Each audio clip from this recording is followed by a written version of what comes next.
Welcome, everyone. Hello. Hello. Okay, there we are. So, firstly, let me just welcome you, especially on such a snowy day. I greatly appreciate folks trudging through the snow to join us today for this wonderful event. My name is Winston Thompson. I'm an associate professor of educational studies and associate professor of philosophy by courtesy, and I am also a member of the steering committee for the Center for Ethics and Human Values. And it's through that work that I am here today as the coordinator of the COMPAS program. As many of you know, COMPAS, or Conversations on Morality, Politics, and Society, is one of the central event series of our center. It brings together a range of thoughtful voices to focus our collective attention on important matters of public concern. This year, our COMPAS theme is Directions. And through this theme, we are incredibly proud to recognize 10 years of ethical exploration and dialogue through this series. As we look back at 10 years of programming, we're returning to these themes to highlight the continuing urgency and complexity of these important conversations. By doing so, we invite you to celebrate the many thoughtful directions that our participants have pointed us towards in responding to the shared ethical challenges of our common world. Today's colloquium on religion, post-liberalism, and democracy channels our 2017 to 2018 theme, Religion in Public Life.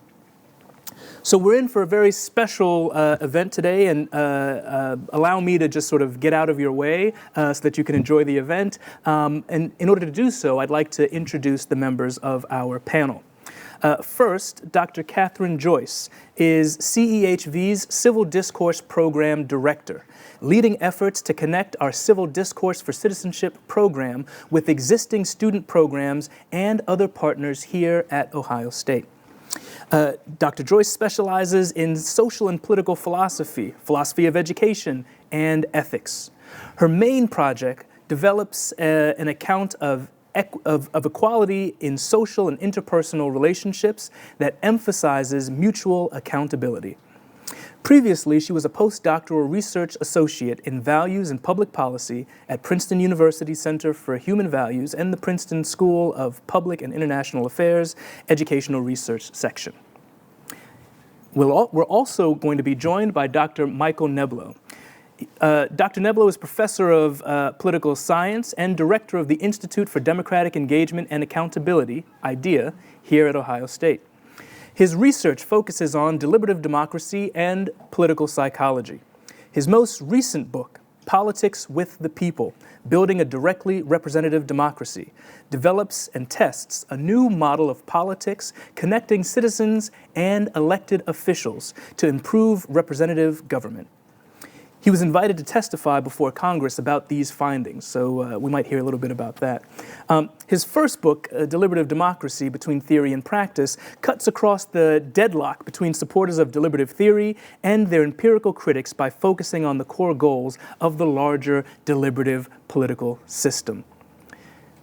And we're also joined by Dr. Kevin Vallier. Dr. Vallier is an associate professor of philosophy at Bowling Green State University, where he directs their program in philosophy, politics, economics, and law. Dr. Vallier's interests lie primarily in political philosophy, in ethics, in philosophy of religion, and philosophy, politics, and economics, PPE. His latest book, All the Kingdoms of the World, which came out last year through Oxford University Press, addresses religious anti-liberalisms. He's the author of 3 other monographs, 4 edited volumes, and well over 40 peer-reviewed book chapters and journal articles. I'd like to invite you at this time to welcome all members of our panel, and then we will hear from Professor Vallier.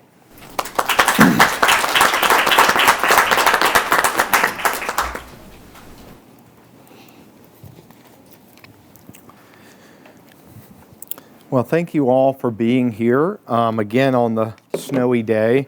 I'm from South Alabama, and so this would be a great excuse for me to not show up, but you live around here.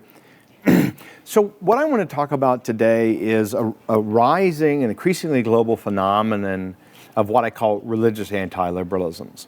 These are especially focused on a kind of restoration of a close harmony between the state and the dominant religion in these countries. Before I do that, I should tell you what I think liberalism is, because, it's a crisis-ridden term. A lot of people take it in whatever way they want.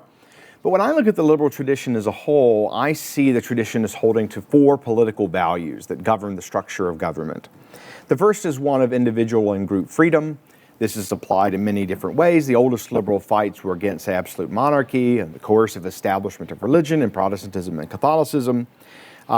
Liberals disagree exactly on what liberty is. We talk about negative or positive liberty, but if we're not talking about individual and group liberty, we're not really talking about liberalism.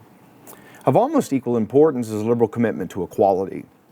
In particular, its opposition to privilege, which is the idea that runs through kind of the whole tradition. You go back to monarchical privilege or ecclesiastical privilege or aristocratic privilege, and this is something that liberals have tried to oppose by and large. There's also a deep commitment to religious toleration that goes back very, very far. The way that different liberal nations have worked out that idea is important, and I'll return to it. And the final feature is what we'll call mutual advantage, or the harmony of interests. So whether you're a liberal really focused on the democratic process or you're a liberal really focused on market order, the idea here is to try to organize society so that people could fundamentally get along, and to reject views, I think on the left and the right, which say, look, society is inevitably one of severe conflict. So liberty, equality, toleration, and the harmony of interest is, I think, strands that we see going through the liberal tradition. These include figures like John Locke or John Stuart Mill and Harry Taylor, late 20th or late 19th century figures like T.H. Green, early 20th like L.T. Hobhouse, people you may not have heard of before, even though they were very influential, John Dewey, F.A. Hayek, John Rawls, Robert Nozick. There's a huge number of different figures. Now, returning to this idea of toleration, the thought is that liberalism tries not to take sides on matters of faith. That's to be left, in some sense, to civil society. But there are different ways in which liberal countries have approached toleration. And one, perhaps the sharpest contrast, is between the United States and France. Much of the kind of French experience of liberalism and with religion was much more conflictual than the United States. And the sort of laïcité system, it really holds that to have toleration in a stable civil society, there has to be a kind of privatization of religion. That is, it's kind of freedom from government and its absence from the public square. And the U.S. has been very, very different. Even though, we've had no established church at the federal level, many of the states had them. And eventually the disestablishments applied to the states. But that doesn't lead to the privatization of religion. You don't have to keep religion to yourself. The United States is a practice of religious exemptions for conscience. We've had religious exemptions for pacifist Christians going back hundreds and hundreds of years, and those exemptions in particular, say from the draft, developed to cover a huge range of different groups.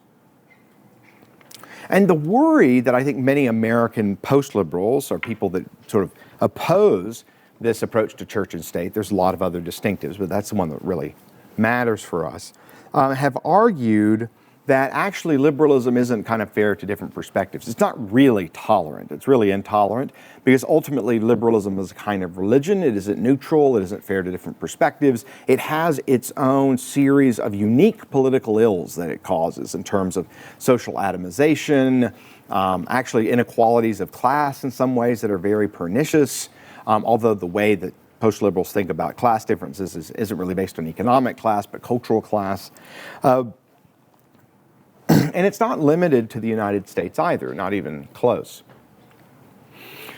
So I see liberalism as kind of starting to develop in particular, 17th century to some degree, but in the 18th century. And what you start to see at that time is some sort of secularizing movements in Western Europe. particularly well into the 19th century. But one of the things that made the 20th century unique was global secularizing movements. That there are people all over the world trying to say, no, we really kind of need to get religion out of public life to varying extents in different ways. Of course, Marxist socialism is the one taking the hardest line, but there's plenty of other milder approaches than that one. Now, in my view, and following evolutionary psychologist Robin Dunbar, who argues that we have no archaeological or ethnographic record of any society that does not have religion within it.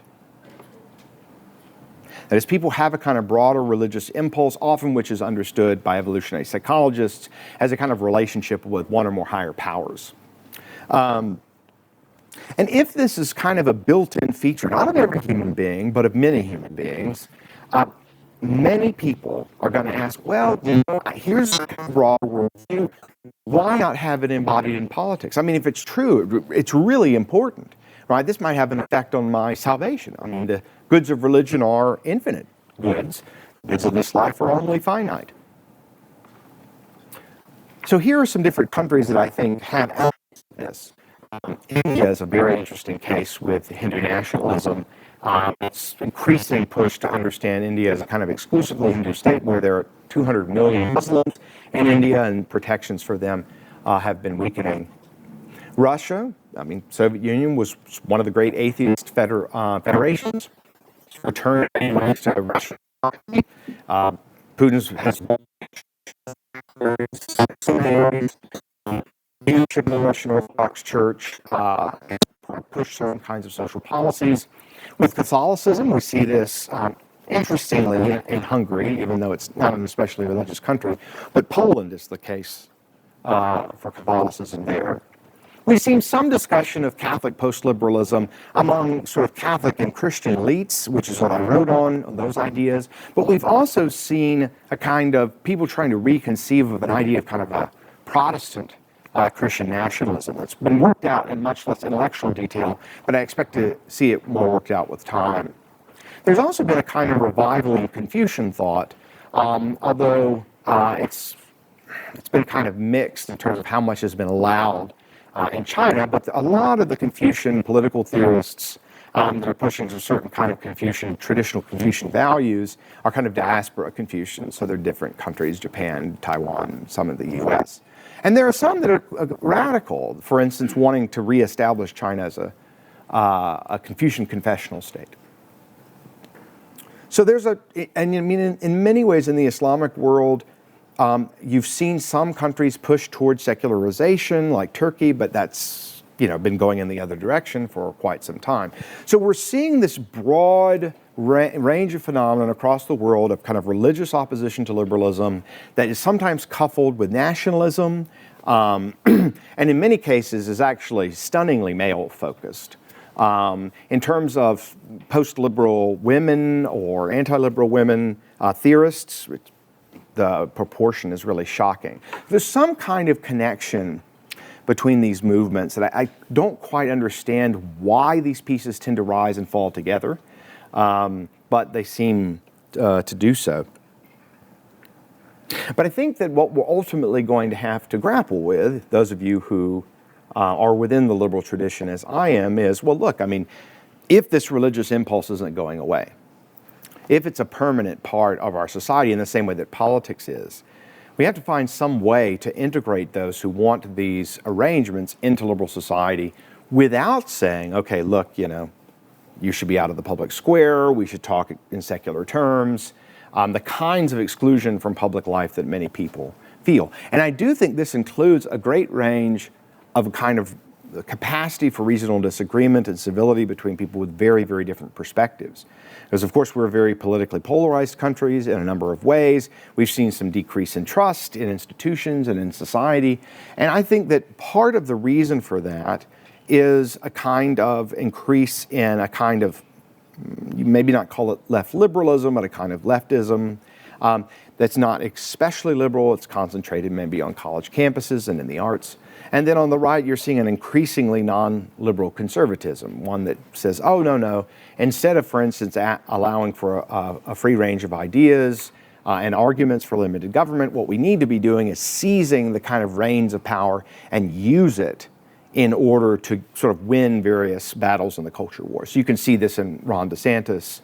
You can actually even see it with what's happened at Harvard with Chris Rufo. The thought is, it's a political approach that is this kind of post-liberal approach that says you have to fight the liberals and defeat them, right? It's not, oh, they're just adversaries, we change power, but it's, no, we have to kind of remove this element of society.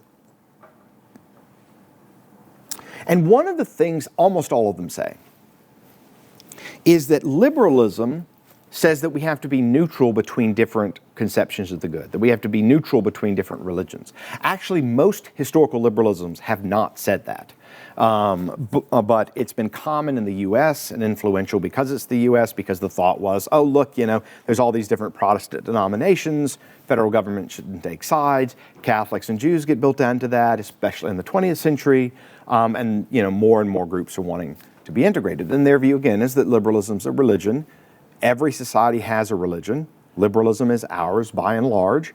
And there's no neutrality, right? Every society has to pick a worldview with which to advance. And so the anti-liberal argument goes like this. Well, look, if liberals can coercively establish on their view, their religion, why can't we do the same thing? And again, Confucians, Muslims, Catholics, it's really remarkable in these different, particularly even in sort of pretty detailed and impressive treatises where the argument is the same. There's no alternative to establishing a religion through state coercion. There's no alternative to that. And to make that work, liberalism has to be a certain kind of aggressive, secular, atomizing movement. And an aggressively liberating movement as well. So the thought is that, and some of these folks, look, classical liberals or kind of American conservatives, they're for like liberalism and individualization and atomism when it comes to free markets. And the left, for instance, is focused on atomizing liberation, say, in matters of sexual and gender expression.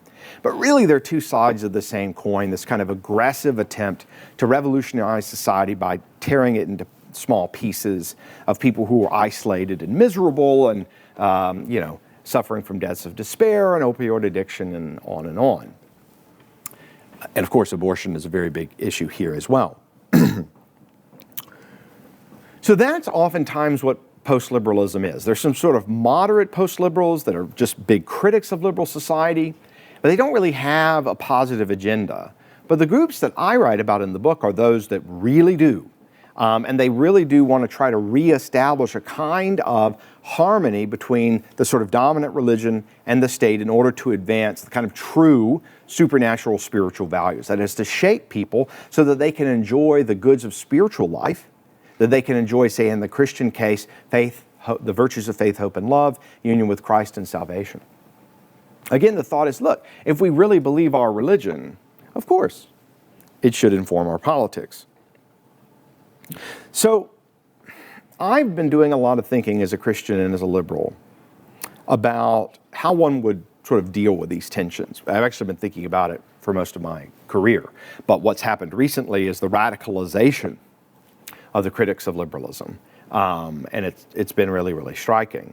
And so my kind of broad view about the proper role of religion in politics is this. I don't think the state should coercively establish a religion. That's just a traditional view. My own view about sort of liberal culture is that usually we've been okay with non-discrimination on religious grounds, though if you go back far enough, the discrimination against Catholics and Jews is pretty severe. Again, this is creedal bias or privilege. There are plenty of other kinds that we still have. And I think that trying to sort of clear out religion and public life to make it a matter that's privatized over your own private life is a real mistake. And people have made arguments for these positions, philosophers. I don't find them convincing, but what's interesting actually is many of them changed their minds, became kind of more tolerant as they were working through the arguments. I think this means having, for instance, a pretty robust range of religious exemptions. 10 years ago, that was really complicated, big debate. Once you had the Trump judges, appointed judges on the Supreme Court, we now kind of all know how it's going to go. And as a big religious exemptions guy, I even think they're starting to go too far with certain kind of exemptions for vaccine mandates and stuff. So I thought, oh, wow, the jurisprudence moved from me being kind of maybe on to them being to the left of me to them being to the right. But I think religious exemptions are just really, really important. But I would extend those exemptions to secular people that have their own complex moral doctrines. So in matters of public discourse, we should try to be civil but open and to bring our comprehensive or broader worldviews into discussion. We're not very good at that. And in fact, we've gotten worse at that. At the level of religious exemptions, I think, you should have religious and moral exemptions that are pretty extensive. And then at the level of kind of establishment of the state, I think, I think establishing a religion is a bad idea. I think it's unfair because you always have to pick one, right, and exclude the others. This is kind of what happens, or it's a small set. So it's a kind of privilege that I think is problematic from a liberal perspective. Another problem is there's an old American argument that establishing a religion actually corrupts it because the religion gets so tied up with the state that it discredits itself. So when it has a great deal of power, it can collapse very quickly, as we've seen in the collapse of richly Catholic Quebec and Ireland because of certain associations with the state and corruption and so on. So in many cases, the establishment of religion is bad for religion itself. So I think there are a number of reasons that we should be skeptical of kind of coercive forms of establishment. Maybe if you have something like the Church of England, that isn't a big deal. But if you're looking at what a lot of these folks want, it's pretty serious and pretty severe. But what I would say kind of broadly is that secularizing impulse in liberalism that has been there kind of for the beginning is more a feature of continental liberalism than it is of, say, Anglophone liberalism. That's something I think we have to really work to strip out. That was really hard to do when liberalism had a kind of more Enlightenment idea of reason as being able to operate autonomously on its own to come up with certain kinds of conclusions. There's been a lot of challenges to that model, including by what we might call post-Enlightenment liberalisms, folks like John Rawls. I don't know how Michael would feel about calling Habermas a liberal, but he certainly moved in the religion-friendly direction, thinking that, look, I mean, the free use of reason isn't going to lead us to agreement on religion and so on. I think there's an opportunity to say, look, free exercise of reason seems to lead to all kinds of diversity, and we need to organize institutions so as to benefit from that diversity. And that means allowing people to bring their diverse perspectives, pretty much whatever they are, some exceptions, into public dialogue, into public discussion, into policy even, I would say. Okay, so those are kind of my main remarks, but let me just review what I wanted to say. So we got an idea of liberalism. For me, it's liberty, equality, toleration, and harmony of interests or mutual advantage, that sometimes this has been worked out in an overly secularist way. I think that that's created a backlash that we're seeing some in the late 20th century, but certainly in the 21st century, and that certain liberal constraints on social order are weakening, both from forces on the left and the right. And I think that the cool thing about liberalism, as opposed to basically all the other political ideologies, is it's extremely adaptable. And so there have been lots of different challenges that liberalism has taken on. And so I don't think of kind of liberal thought as, rigid and unchanging. I think there has to be an engagement with religious opposition to liberalism. I think there's a lot that we can learn from this opposition, which is often angry. And it's important to understand it at a mass psychological level, emotional level, and not just philosophical. But we really do need to think about what is going on that liberalism or support for liberal institutions and practices is starting to retreat, and what we could say, I don't know how, if you identify as liberals, but at least for me, how liberalism can adapt once again to move forward and preserve its historic achievements. Okay, that's what I wanted to say.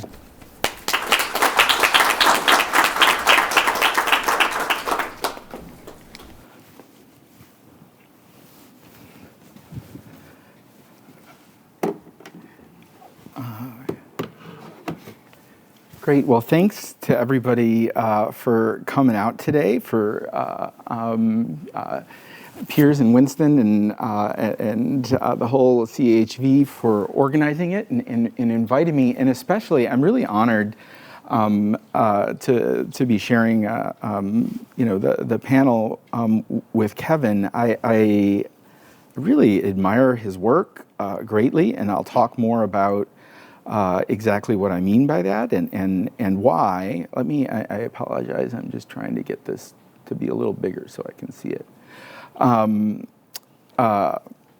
But I think this is a really important topic for a number of reasons that you probably all agree with, but religion is very often a deeply personal sort of matter, which is not to say it doesn't have a major community component too. And liberalism is at least in part about protecting that core of our personhood. So I want to open by sharing 3 personal anecdotes to situate where the intuitions I develop into arguments will come from. Kevin referred to this, but my grandfather's, and this is going to be kind of a patriarchal lineage. I'm going to talk about my grandfathers, my father, and me. That's just an accident of the relevance here. Not that I think patriarchy is a good thing. But both of my grandfathers suffered pretty serious discrimination as Catholics. My maternal Irish Catholic grandfather was in the Scottish Hebrides and fled to Canada due to persecution as a Catholic. And my paternal grandfather left Italy initially to work in the coal mines in Pennsylvania, where Catholics had been murdered by Protestant vigilantes backed by the Pinkertons just a few years before his arrival, actually. Both of them moved to Chicago and met my grandmothers who grew up in Chicago. Right? Chicago is a deeply Catholic city. And they didn't experience significant discrimination in Chicago. And I knew my maternal grandfather well and knew a lot of stories about my paternal grandfather. And strikingly, both of them, rather than being in the majority now asserting themselves, their deeper experiences led them to believe quite the opposite, that they had a special obligation of not just toleration, but engagement, special engagement, and making people who weren't Catholic feel welcome and equal. Even though in Chicago, Catholics could have easily dominated the political landscape and made life unpleasant for people who weren't. And both of them put their money where their mouth was. My Italian grandfather got a lot of criticism from his neighbors for being very friendly. He would give lemonade and sit and chat with the mail carrier, who was an African-American guy and an evangelical Protestant. So much so that that mail carrier came to my grandfather's funeral when he died. And just to give you a sense of how bad it was, my father's friends wouldn't let him in to the funeral home. My dad had to leave his father's body, go escort this guy up to pay his respects, and then drive him home so that he wasn't beaten or harassed. My Irish grandfather was an undertaker. And back then, Catholic undertakers only buried Catholics. That is not true of my grandfather. And in particular, he buried quite a few of the Roma peoples in the Chicago area and lost business over it. People complained in his parish. His pastor pushed back on him, and he said no. So on the one hand, I get it, but on the other hand, there's a kind of a deep family history here that when you have the political power, my intuition runs exactly the opposite way as the integralists. Second anecdote. Growing up, my father forever talked about, and I engaged with him, about a person he considered his personal hero, a fellow named Angelo Roncalli. Does anybody know who Angelo Roncalli is? He's better known as Pope John the 23rd, now Pope St. John the 23rd. And my dad gave me a copy of his spiritual journal and autobiography called Journey of a Soul. I read that, and we'd talk about it all the time. My father only wore 2 pieces of jewelry, his wedding ring and a devotional medal to Pope St. John the 23rd, who wasn't a saint then. And when my dad died, I thought he had been buried with it because it was very, very important to him. But the first time, I was living down here in Columbus at the time, the first time I was up in Chicago after I got tenure, I came in the door, and my mother greeted me, and she was holding the medal. And she said, before your father died, he told me to give this to you when you got tenure, and put it around my neck. And I don't wear a lot of jewelry, and I have an allergic reaction to gold, but I do carry it around with me, and as a matter of fact, in a Pope John the 23rd rosary holder on top of that. So, okay, again, and for those of you who may not know, Pope John the 23rd initiated Vatican II, basically moved away from all the things that the integralists want to go back to, right? So I grew up Catholic. Coming of age in the 1980s, I went to Mass every week and attended Catholic high school. I even considered the priesthood pretty seriously. I was in a pre-novitiate program. There have been wanderings. I spent a couple of decades in a way that I would have considered myself an agnostic, and then was at a Unitarian church for a while, but I am a practicing Catholic again. And contrary to many people my age, I had a great experience, even though I fell away for a while. I was formed and supported by loving priests, brothers, and nuns. Cardinal Joseph Bernardin was the Archbishop of Chicago at the time, a great, gentle, wonderful man. He confirmed me. And I was very attached to him and his vision of the church. And when it comes to ecumenism, even the conservative Pope John Paul II, when it came to, for example, toleration or engagement with Jews, went in sackcloth and ashes to repent for Catholics' roles in the Holocaust, and decreed that there was not to be aggressive evangelization of, quote, our elder brothers in the faith of Abraham. Right? So this is the context. This is Catholicism for me. When I went on service groups with my high school, we didn't picket abortion clinics. We went to shelters for women fleeing domestic abuse.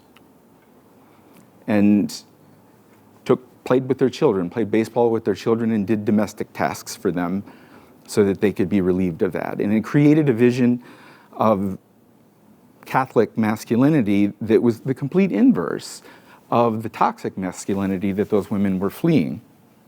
Messages about sex were more affirming than the Reagan administration's implicit messages during the AIDS era, portending disease as a punishment if you had sex outside of marriage.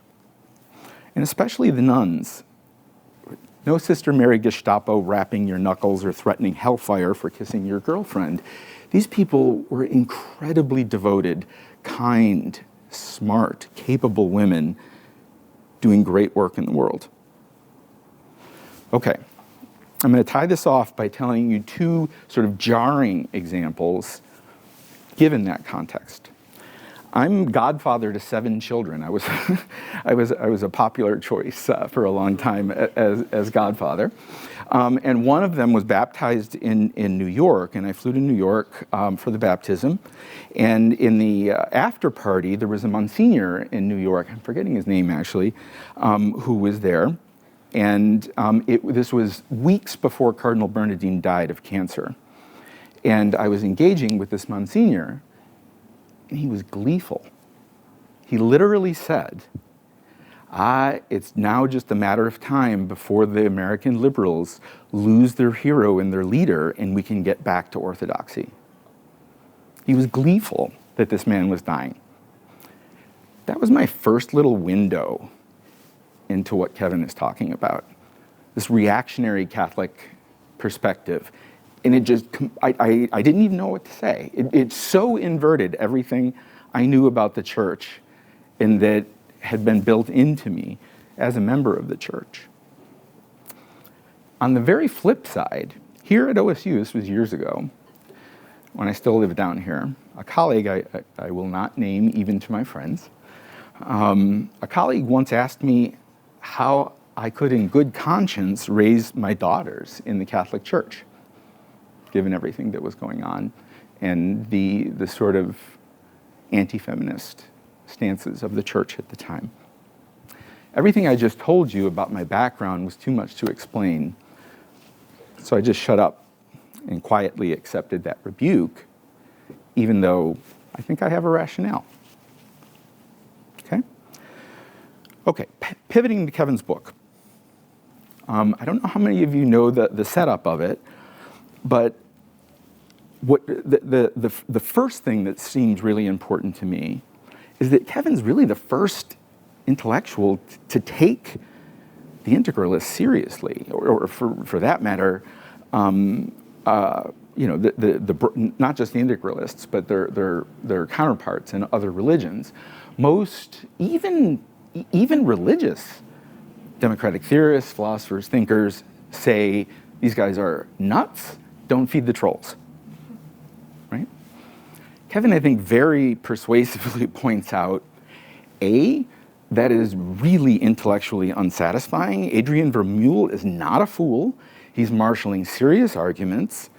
And if we're serious about public reason and public discourse, we need to engage with him and come up with a publicly sound response.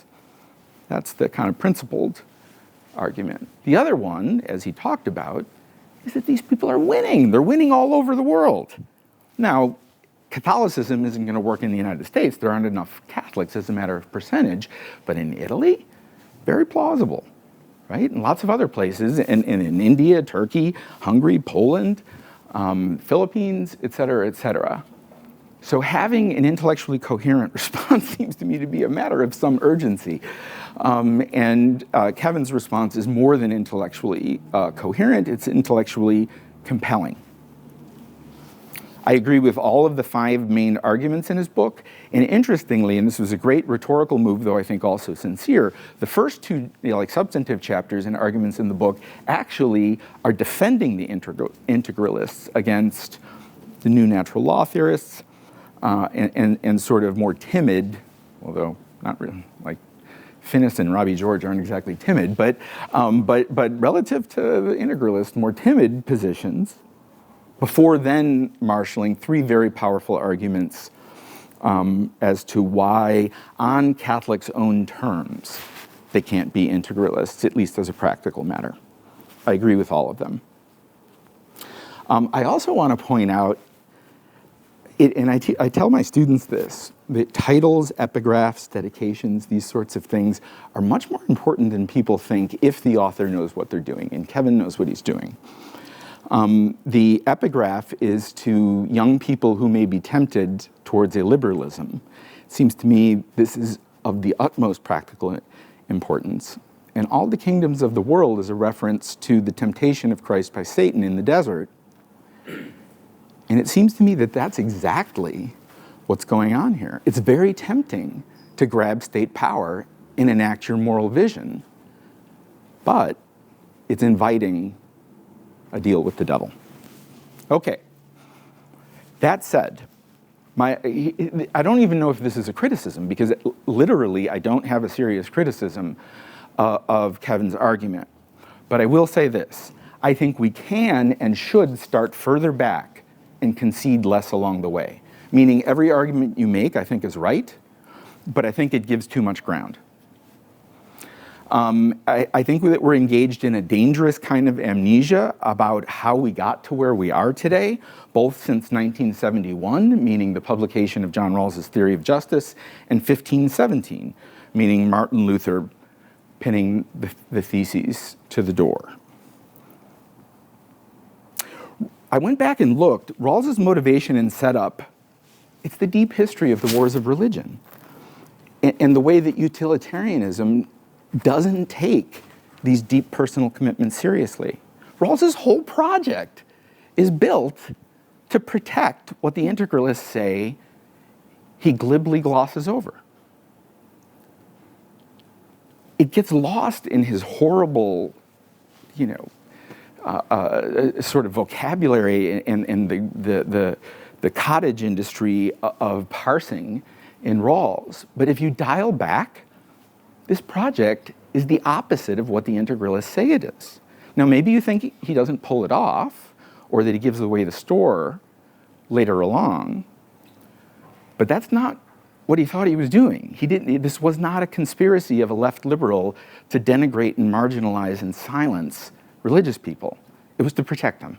And it was to protect them in the context of noting that there were hundreds of years of bloody, awful conflict with rotating disadvantages like my grandfathers experienced.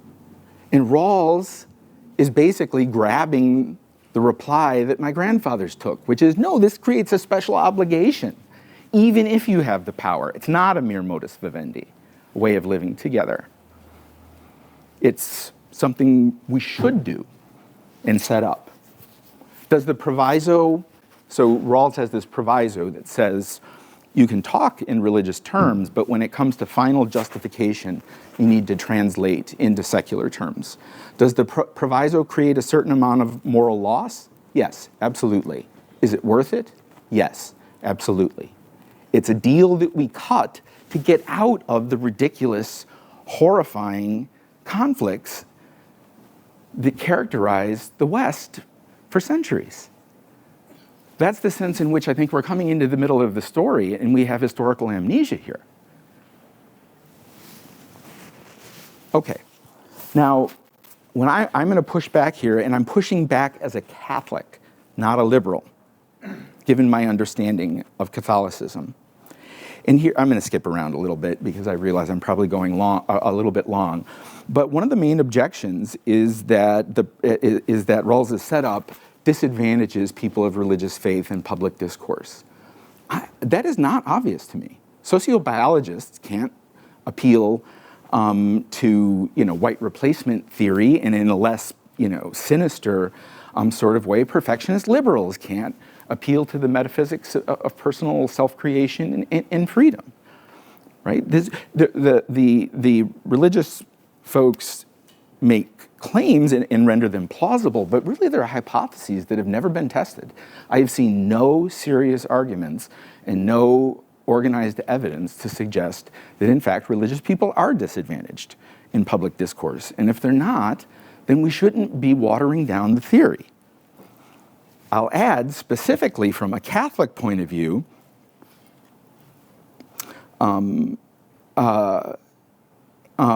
there should be no problem at all.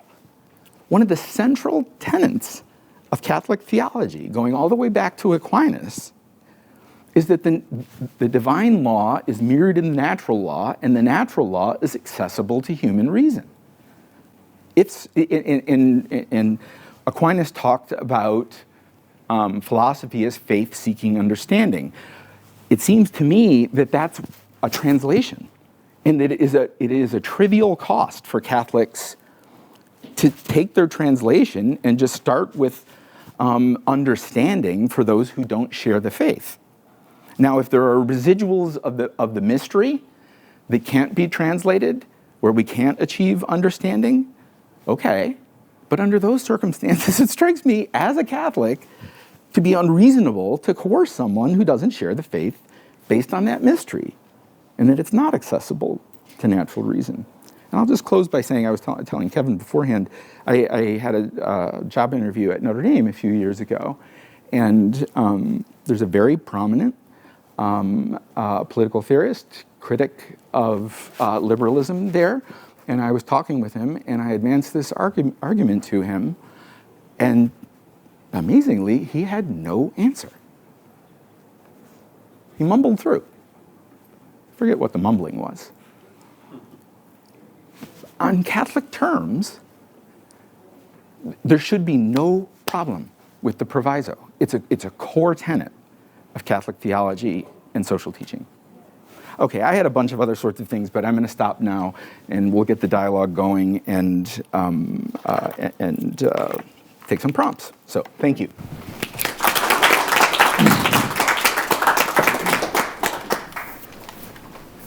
Thank you both. Those were such interesting talks. I have a lot of questions, but I'll just try to control myself and ask some big picture questions. So the first one I want to ask is about this tension between Christian commitments and liberal commitments. So Kevin, you talked about this underlying tension that some feel, and I'm wondering if you can say more about what that tension is or seems to be.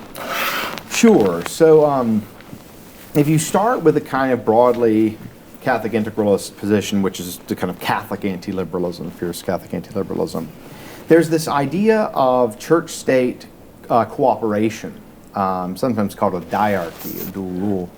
And the rationale for it is very simple. We're trying to promote the authentic human good. And that's true of this life, and it's true of the next. The church governs spiritually, state governs temporally, and they should work cooperatively. And the thought here is that, look, I mean, these are goods of tremendous importance. Sometimes they're the most important goods we can really conceive of. And so the simple problem is that liberalism says, oh, no, that's not how we should run the government. That's not the proper relationship between church and state. So the big problem is, it looks like liberalism is imposing huge costs by saying, oh, look, we have to not use certain coercion to keep people on the straight and narrow. So I think that's the most fundamental tension, is a lot of people say, look, if liberal, say, Christians were really Christians, they wouldn't be for these kind of liberal restraints. So that's what I find to be, there's plenty of responses, but that's what I find to be the most direct tension. Great. Mike, yeah, go ahead, Mike. So, well, maybe I shouldn't do the responses because you have responses too, but that's what I mean by historical amnesia, right? In the abstract, that's a very compelling, powerful argument, right? The point, though, is we live in a fallen world and we're creatures with feet made of clay, and we've learned through centuries of painful experience a version of what you make in the transition and stability arguments, that if we try to do this, it's going to go horribly. It's going to be much worse. So it's not a metaphysical commitment to liberalism being the right way of doing things, nor is it just a modus vivendi. It's a moral commitment to saying we're not going to commit the horrors necessary to achieve this vision of the good, and that's the only way to do it. We know that. Under those circumstances, it seems to me to just be willful denial of history to assert the necessity of implementing the common good without a very clear explanation of how you're going to get there, how you're going to stabilize it, and how it's different this time, when every indication is that it would be much worse this time, because there's way more diversity and people have gotten used to religious toleration. Anyway. So are you saying? So I don't see a tension, is what I'm saying. Okay, good. Thank you. Yeah. So you're saying there's not a tension, and then that goes with something that I think both of you said, or maybe Mike, you said this talking about Kevin. Kevin, it seemed like your response to the Catholic integralists is that by their own views, they can't consistently reject liberalism or impose their view. Did you mean that same sort of thing, or do you have a different argument for that? So Mike's arguments are correct. But the pragmatic objections are ones that I find in conversation with Catholic anti-liberals or integralists that they just find totally unpersuasive. It's always what philosophers call a tu quoque. It's like, well, liberalism does this, that, or the other thing. So the idea in the book was to provide an entirely internal critique with respect to commitments that they have. And so I didn't want to run arguments that I thought were really good ones, but then people would say, wouldn't speak to where they were. Mm-hmm. But those are all, really important. And there's a way in which I am addressing the practical issues, because I'm granting them that their regime could operate under sort of favorable conditions for them. But then I say, even in the ideal case, there's going to be this kind of conflict. So the reason I did it this way is, you know how some people would say like communism was good in theory but bad in practice? Or I wanted to say that integralism was bad in practice and bad in theory. That's great. Right? And so I thought that was the most effective way to go. Grant them that the things will work at least something like that they think. But I see myself as maybe addressing kind of more maybe highfalutin, philosophical challenges and providing the internal critique. But there's so many people that have done important work. Like for instance, I just set aside the issue about whether religious coercion is effective. That's an often made liberal argument going back at least to Locke. So there's a lot of things that can be said and that can be advanced that are fair. But I just thought try to advance some new arguments that I thought would again go to it's bad in theory. Yeah, I think that's wise. So I was really sort of struck by the argument you were summarizing. So like something like all societies center on a religion. Liberalism is a religion. And so if liberals can organize society around their religion, why shouldn't what's special about liberalism? Why shouldn't other religions be able to try to attempt that? Why wouldn't that be equally legitimate? And so, I mean, when you reason it that way, you can sort of see where people are coming from. But I was wondering, how should we understand religion such that liberalism would count? Or should we not understand religion in a way that would include liberalism? Yeah, well, I should have brought my book so I could give you the definition of religion that I use. But it's kind of a family resemblance concept, or one that you would find in the diagnosis of mental disorders, where it says you have 13 features of religion, and if you have 9 of them, then you count. And this is also in religious studies been controversial, evolutionary psychology, getting clear exactly what a religion is. But if you think it involves, say, a commitment to some kind of relationship with a higher power, even if it's not, say, God, it could be something more abstract, like the idea of heaven in Confucianism, that there's usually a sort of system of virtues that are advocated in order to reach or have proper communion or relationship with that higher power. There's, worship, group, there's small community bonding. And these are all features that I think, you really have to stretch to say that liberals have. Mm-hmm. What they really ought to be saying is they want to say, well, liberalism is an ideology, and every society has an ideology. But if you say that, then the objectionable feature of it starts to weaken, right? Mm-hmm. And even that's not true. I think most human societies haven't had an underlying, say, coherent ideology. They've had certain value commitments. There's certain shared norms they adopted. But to say, well, liberalism had its own values and norms, that's totally banal, right? So either the objection they make is important but false, or it's trivially true.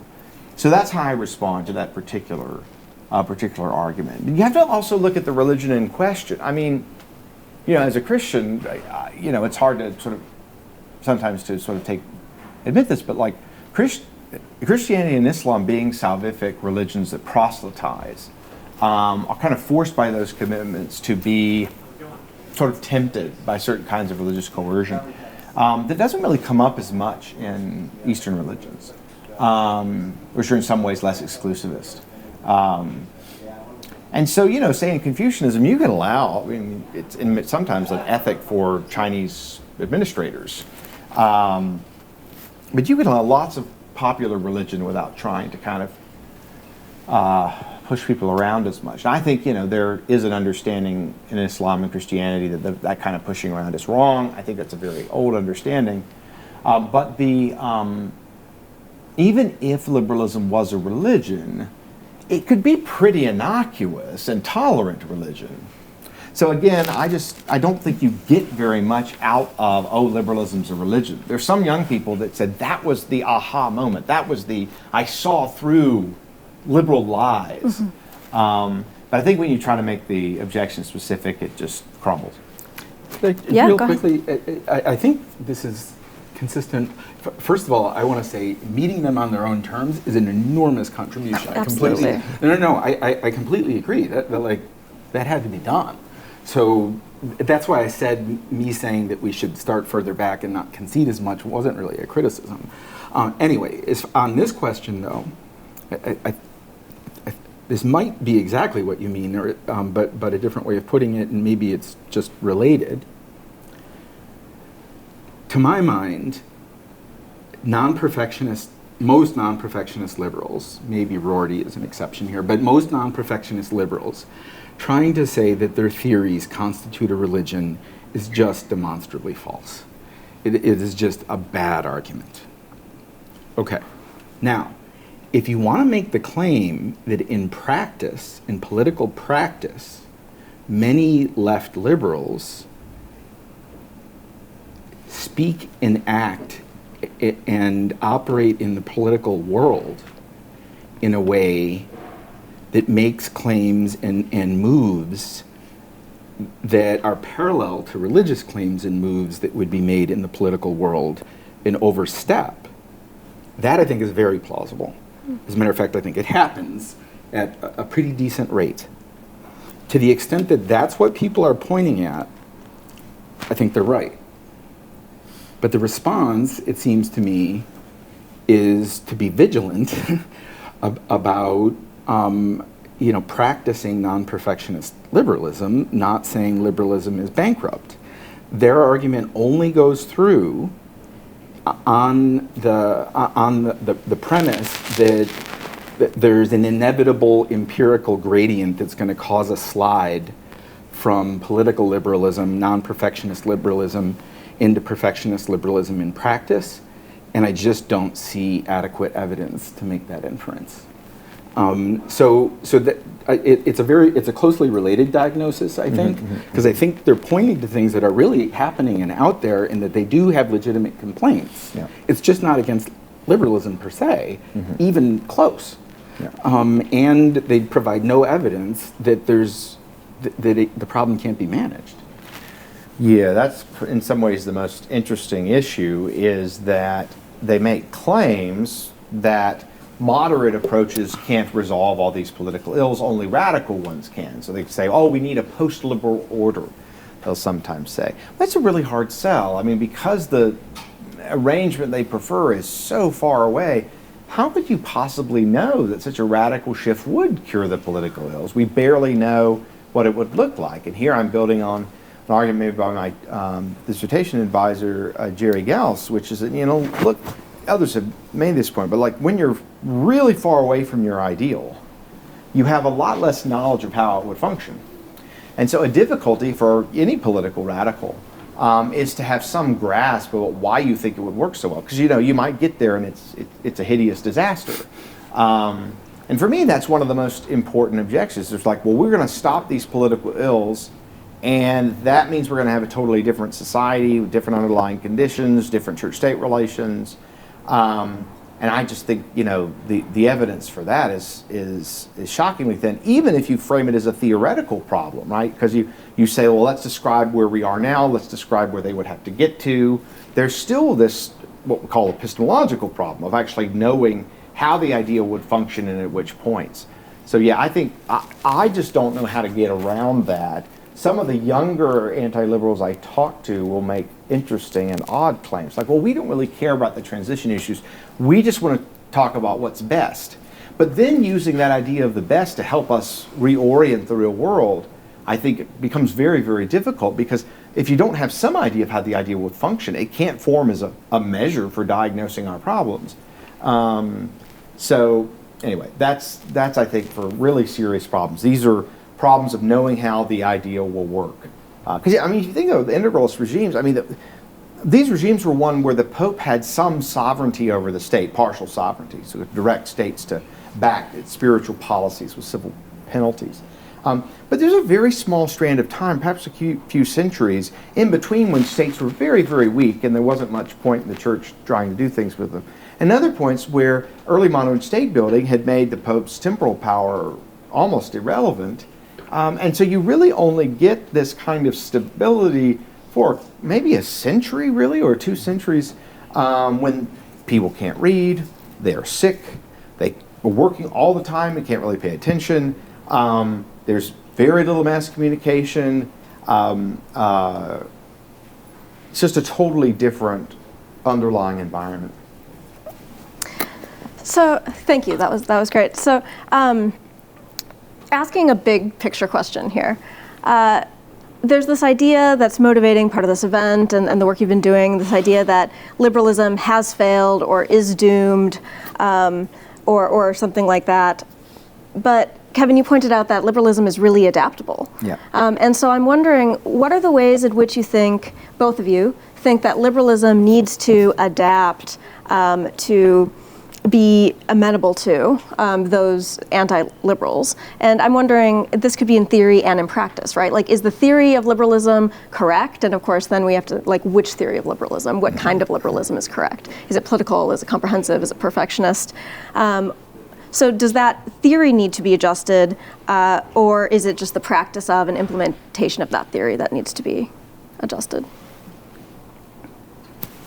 No, please. I speculate in the epilogue briefly about what might be done. And I think there's kind of two things. I'm seeing liberals becoming more and more as kind of centrists, as the right and the left take the kind of radical wings. 10 years ago, liberals on both sides of the market could have certain debates, and they were extremely salient, and we were all really angry at each other and thought the whole world depended on this right. And now, I mean, the relationship between the true left liberals and the true sort of classical market liberals, we got to be on the same team, at least for now. Mm-hmm. And that requires trying to build certain institutions, like, say, Heterodox Academy, or Braver Angels, actually, that does a lot of on the ground work, repolarization, mm-hmm. democratic systems. We need institutions like that, more institutions like that. We also need a kind of better mass political psychology, and this is something where I think Michael and I are 100% in agreement, that trying to understand, well, why are people radicalizing in this way? What's going on? What's happened institutionally that's made that more likely? So we need a kind of mass psychology. But I'm also wondering, I mean, and this is the wildest I get in the book, is whether we could have some kinds of non-liberal charter cities where, people are given certain permission from the government to have a kind of sort of offshore or something like that, some area, kind of like, Native American reservations, except working as they do in the ideal. So, there have been free cities. There are cities that are states that perform lots of good functions. Maybe that's a way to give these folks an outlet, an attempt to experiment with their ideals to figure out if it would work without totally destroying the order that we have. So for me, I see this as kind of letting off steam in a certain way. But the charter city proposal is among the most radical, but they exist. I mean, there's one off the coast of Honduras right now called Prospero, which libertarians are building. I mean, so it's not like history of Europe. There have been free cities, mm-hmm. Italian city-states, So that's one thing I've kind of toyed with. Great. So to my mind, the issue is primarily practical. Mm-hmm. But once we dig in and fully understand the contours of the practical problem, it does recommend some mid-sized corrections to liberal theory. In particular, I think this temptation to say that we're political liberals and govern as perfectionist liberals is real. And for example, I think Rawls made two mistakes in unnecessarily encumbering his theory with gratuitous content.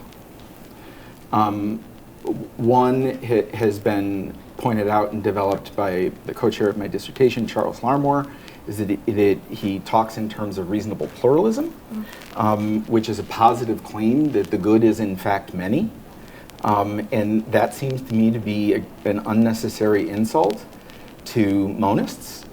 If you think that discerning and implementing God's will and bringing the kingdom of heaven to earth is what constitutes the good.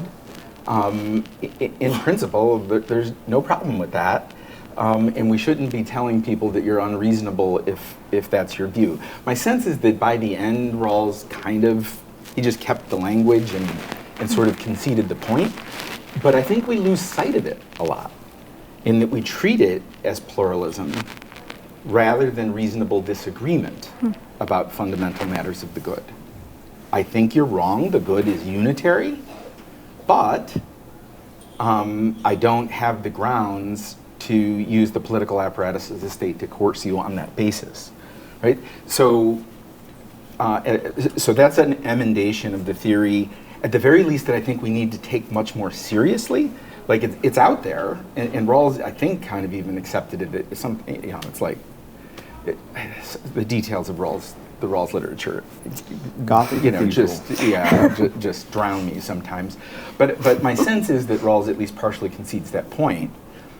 But then nothing changed. And so I think we need to elaborate what that means and what the translational implications for that are in how we practice liberalism. And I think that theoretical elaboration would help stem the gradient from saying that we're political liberals and functioning as perfectionist liberals. That's number one. Number two, is that I think Rawls made a mistake, is that he comes up with a blanket conception of public reason and what's in and what's out. I think he should have just been satisfied with a casuistic, I'll explain what I mean, a casuistic negative strategy.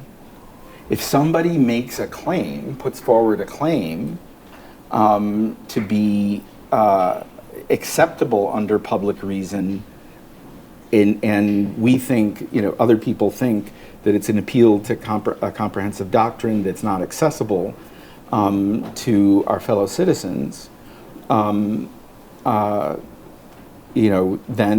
we take care of that when it arises, right? But don't try to characterize it in the abstract. That's what leads to religious people feeling like they're being pushed out into the cold. Maybe they can come up with a formulation. Again, it seems to me Catholics are publicly and centrally committed to the proposition that they can provide a secular account for almost all of the politically relevant content that they would like to see enacted. It's just an implication of Aquinas' theory and the way it's been elaborated in church doctrine. I'm not a theologian, that's a bold claim, I suppose. That's my read of things. And that if they can do that, then the fact that it's got religious genealogy is beside the point.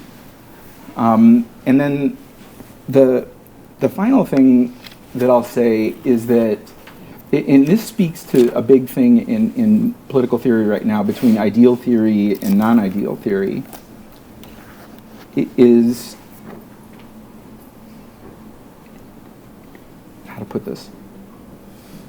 I think religious people in the public sphere, and for that matter, anybody deeply committed to a comprehensive doctrine, it could be a perfectionist liberal, it could be a communist, whomever, when they look at liberalism and the moral loss that it might create for them, that we can't, to make an analogy to general politics, if everything is an emergency, if the republic is about to fall because Joe Biden wants to release the strategic petroleum reserve, this has been happening in our politics. If everything gets bundled into an emergency and there's no such thing as standard politics, we're going to have dysfunctional democratic politics. Similarly, I think there's a version of that with tweaks or minor restraints that we ask of religious or non-religious comprehensive contributions to public debate. that if we're just asking you to kind of deal with the proviso here and tweak this here, not every little bit of restraint constitutes, an insult to your dignity and a fundamental problem with liberalism. I want to appeal to Luther, right? For years, he tried to work it out. And in the end, he said, "Here I stand, I can do no other," and nailed the theses to the door. I think there's a point at which religious people and people associated with other comprehensive doctrines may come to that in public political discourse in liberal democracies. And under those circumstances, I agree, they're morally obligated to say, "Here I stand, I can do no other." But that we've pulled the trigger way too early, that we're not accepting that we live in a fallen world and that we're creatures with feet of clay, and that we need to accommodate each other with these little bits of restraint in order to not go back to the wars of religion. And that's well worth the trade. Great. I'd like to open it up now to questions from the audience. So if you have questions, go ahead and raise your hands. And if you keep them up, I will try to make an initial list. So. And I'll just note there's a bunch of undergraduates toward the back there, and if any of them have questions, I think very it'd be happy great to hear from you. Yeah. Go ahead. So I was just wondering, I think you talked about it, that there's ways that liberals have overstepped their boundaries with their ideology, and I'm wondering what that actually means, because most of the complaints I've seen from traditional or integral Catholics have mostly been concerning other people's freedom to do things, not things that actually affected them.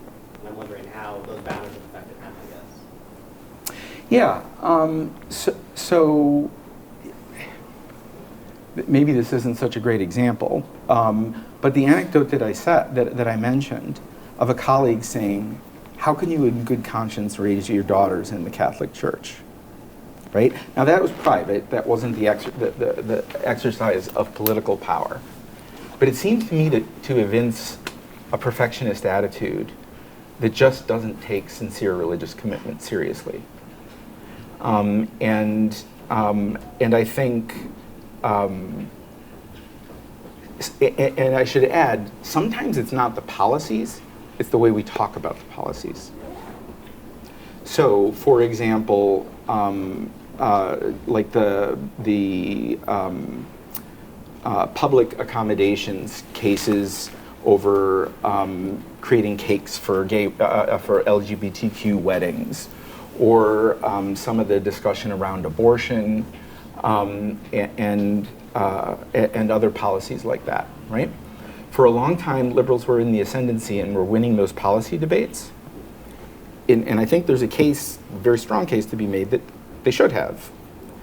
But the way that it got talked about was that these were bigots, not that, not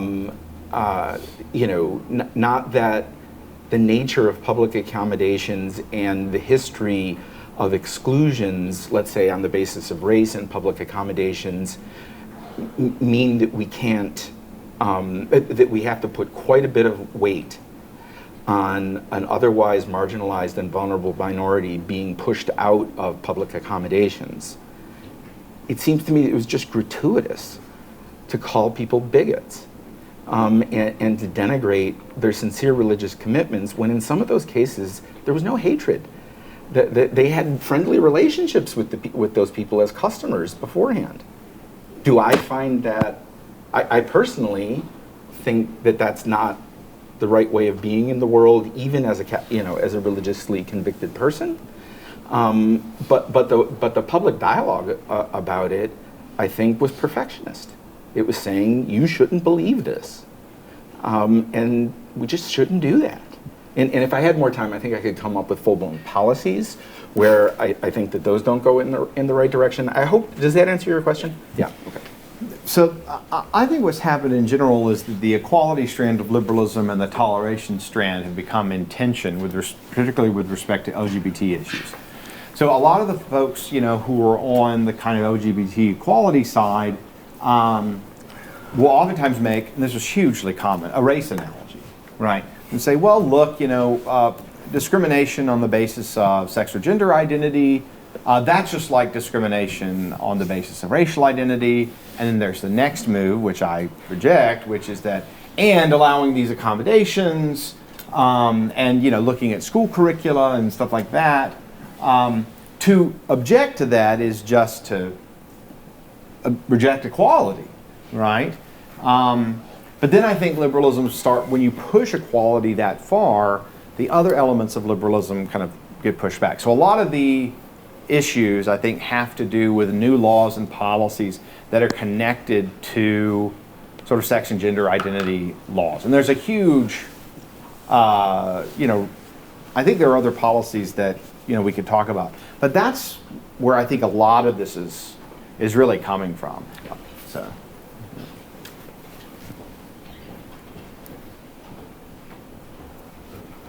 Well, oh, no. it's been a great talk, too. Thank you to all three of you for the discussion. I want to pose a question about the third concept in the title of the talk, democracy, which I think has been looming in your discussion, but it hasn't been actively talked about. So I want to ask just a very broad question regarding that. It appears that these movements, the integralists. Would you mind speaking up just a bit? Yeah. So it appears that these movements, like the integralists, are illiberal, and this is what the discussion has been about. But they also appear to be deeply anti-democratic in certain ways. And I wonder if the implications of that are different, right? Like the implications of being anti-democratic are different than the implications of being illiberal, or if they can be relatively put together quite nicely. So this is actually pretty interesting a debate internal to integralists. But one thing they usually push in broader argument is, look, there can be illiberal democracies that are good democracies. And they're big fans of Hungary. A lot of them sort of know Viktor Orban personally. He has them out often to run seminars and to give big speeches and stuff. And so the thought here is, you can have a democracy supporting the values of the majority that can become, say, some kind of cultural Christianity, laying the foundations for other things. So they're kind of like democracy as long as it's anti-liberal. Except that what democracy does is it invites people to disagree. And if you have that, then I think it's very hard to keep society stabilized around a very specific approach to politics that the Catholic Church itself has abandoned. I think that on the one hand they'll say, oh, well, you can separate liberalism and democracy, and liberals won't call it democracy unless it agrees with them. So they'll say, okay, democracy is on the table. But then I think if they ever get anywhere near what they want, they have to tamp down on pluralism, and democracy doesn't do that. I would, real quick, because I know or do we go to? We go until 12:45, so we have some time. Okay, yeah. Good. I'll still be fairly quick about it, right? So I, at least if you take them at their word, I'm not sure, and Kevin knows better than I do. He's much deeper in this literature. If you take them at their word, I'm not sure it's fair to pin the integralist as anti-democratic in the straightforward sense, unless you think that liberalism is inseparable from democracy, right? Because they stipulate this is only where political conditions make it plausible for democratic capture of the state apparatus to realize a substantive conception of the common good, right? So you would need a deeper explanation as to how it's anti-democratic. As it happens, my own view is that in a certain targeted and limited way, it is. The premise of your question is right, but that you need a couple of extra steps to get there. In particular, it's often said liberalism and democracy are in tension with each other, right? Liberalism is about rights that are checks upon what majorities can do. Okay, fine. It seems to me that though that's a fairly surface conception of what's going on here. I just buy Habermas's talk about bad coinage of terms, what he calls the equiprimordiality thesis. Right? And the idea there is democracy isn't just about majorities getting what they want. It's about free and equal people coming together to decide on the policies, rules, laws that are going to jointly bind them, right? And the move there is to say, in order to have the kind of subjects, the kind of people who could be free and equal consociates under the law, who could freely bind their will to a collective decision, you have to presume a certain amount of protected space around the individual for them to have equality and autonomy in any meaningful sense. If they're just, if we're in North Korea and every detail of the formation of a person is a vector of state power, it's not clear that the whole concept, the premises of popular sovereignty can even get off the ground, okay? Now, does that mean you need the full apparatus of modern liberalism? I don't think so. But you do need a very basic set of rights and protections that I think are at the core and associated with liberalism in order to render the practice of democracy coherent. And I do think the integralists threaten that. That they're not going after the nice-to-haves in the liberal structure. They're cutting at the things that would warrant and underwrite the notion of free and equal persons, free and equal consociates being the authors and the addressees of the laws that are going to bind them, to use technical terms. I'm sorry for going technical there, but that's my view anyway, is that they don't make a surface offense against democracy.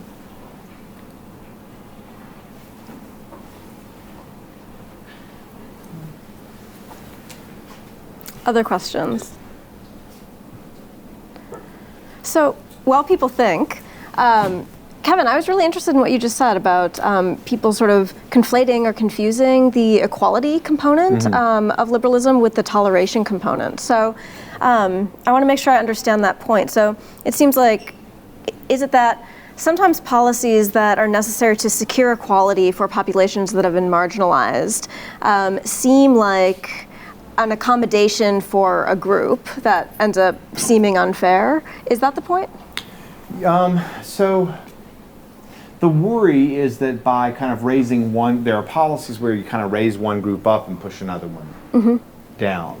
This is one of the reasons I like a lot of the religious exemption stuff, because I think it's a nice way to sort of compromise between religious conservatives and sort of LGBT supporting progressives, because these communities are with us to stay, and so yeah, you try to just level up, right? I mean, you bring the people that need help and recognition, you bring them up, but I think in many cases, because conservatives were pinned as racist for not changing their mind on sex and gender issues, which their church or a religious group or tradition had held to for thousands of years, ended up looking a little bit like bullying. But from the left's perspective, no, we're doing the opposite, right? We're keeping people from being bullied. And I just think that there are institutional solutions that can check that. And I think the practice of religious accommodation is one of them. Yeah, and so the justification then becomes really important, and that be known seems really important too. Yeah. Great. For whatever it's worth, real quick, I agree to a point. The thing that I think is always true is that we should never gratuitously justify coercion or marginalization of religious beliefs on behalf of equality in terms of public reason. And I can get behind religious accommodations, but in my mind, those aren't rights. Those are always balancing arguments. If we're not real, if we can accommodate sincere religious belief in, let's say, these sorts of cases, where there are plenty of other cake, bakeries and stuff around. We're not really encumbering and disadvantaging people all that much. Then it's judicious. It's wise to accommodate those sincere religious convictions, but that that there's not a side constraint claim. And we might disagree on this, but that's my view of the matter, is that there's no a priori claim to religious exemptions along these lines. Those are almost always balancing arguments. Yeah, go ahead. Yeah, I have just a quick question following up on that for Dr. Vallier.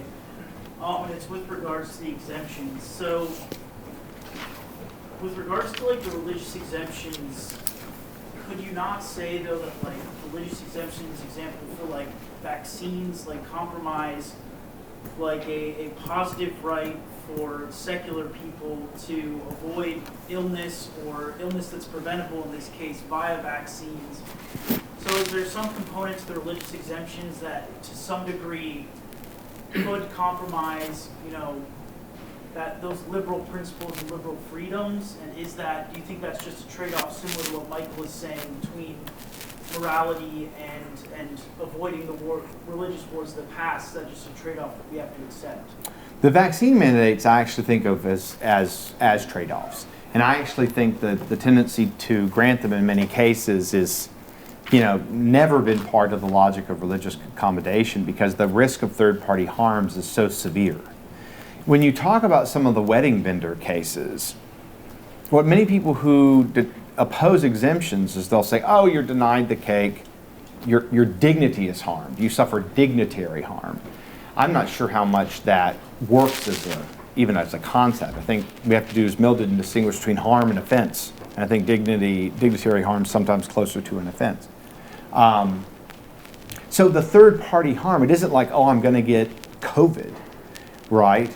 I think that's, you know, so I would say, like on moral grounds, I would say for the wedding vendors that they're owed exemptions. But if you have cases where there are massive third party harms, then yeah, I mean, you have to restrict the exemptions in those cases. And I feel like the court and certain legislatures are losing sight of that. They hear religious exemptions, good, right? And then the doctrine of third party harms gets lost. Okay. Thank you. This is for panelists. Do you think that a kind of ideology like partial integralism, where it's more voting along my faith, using these systems of a democratic liberal society to propagate values and policies that go along their religious lines? An issue like abortion, for example, electing leaders and also voting for policies that go along your religious lines. Do you think that can be just as damaging to liberalism as a kind of pushes for illiberal ideology and kind of full integralism? So just to take, I mean, one interesting thing to me in the post-liberal / integralist debate is that sometimes they use the definition so broadly or capaciously that like there's only liberalism and integralism. We have to not fall into that trap. There are too many Catholics, social theorists, including like the Second Vatican Council, that have done a lot of work to say, okay, we're not doing liberalism, but we are setting aside these ultra coercive church-state harmonies, alliances. So I really think younger Catholics have to recover a sense of all the work that was done. So the person who's most influenced me here is Jacques Maritain. He was this profound, great Catholic theologian and intellectual. Pope Paul VI was basically his protege. Some of his ideas filtered into the Second Vatican Council's teachings on religious liberty. He thought we could appeal to Catholic natural law arguments in public debate. There was no problem there. So, you know, and I want there to be like a neo-Maritainianism, you know, where people get out there and say, okay, well, you know, we're not going all with the liberal tradition. We're voting and organizing based on natural law. I think, you know, for Americans, the idea of having religious political parties is like crazy. But in Europe, they're everywhere and go back for, you know, 2 centuries? Mm-hmm. So yeah, I mean, I think that's, you know, that's part of democracy. But yeah, just to restate the basic point, there's liberalism and there's integralism and there's 100 positions in between. So so I really admire Maritain as well, though I have a few divergences, and I was just trying to pull it up. I was just, I just saw some connections to his ideas to somewhat different things I was working on. But to address your question head on, if you're asking me my personal views, well, I mean, there's somewhere between my personal views and arguments that I'm prepared to make.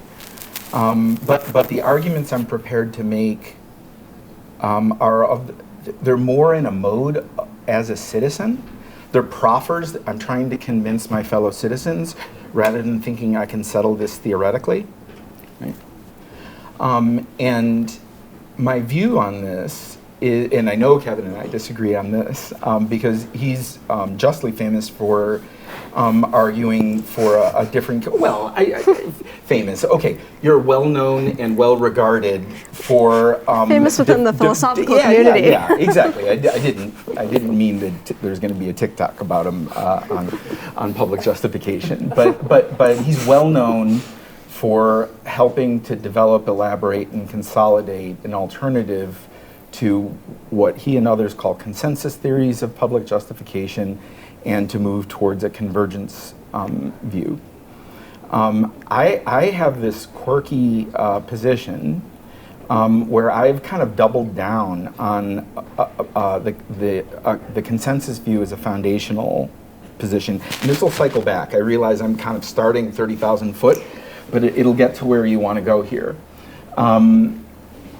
So the objection to consensus views is, look, we never achieve consensus on anything interesting and controversial, right? If it's a live political question, we're not going to get there, right? And it's almost a corollary of the fact of reasonable disagreement.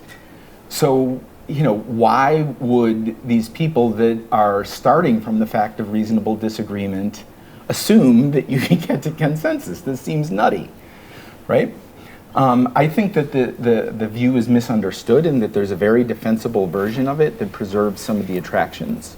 And that's what I call the one, and Habermas, is a philosopher who's influenced me, defends what he calls the one right answer thesis, meaning for purposes of political discussion, not metaphysically, but for purposes of political discussion, we have to provisionally presume that there's a right answer, that we're arguing about something that we could agree on. Now, that might defeat us, and we have to switch into some mode where we cut a deal or other sorts of things. The critics say that's preposterous in theory. We're going to pivot to that immediately every time on anything interesting. I think that's wrong.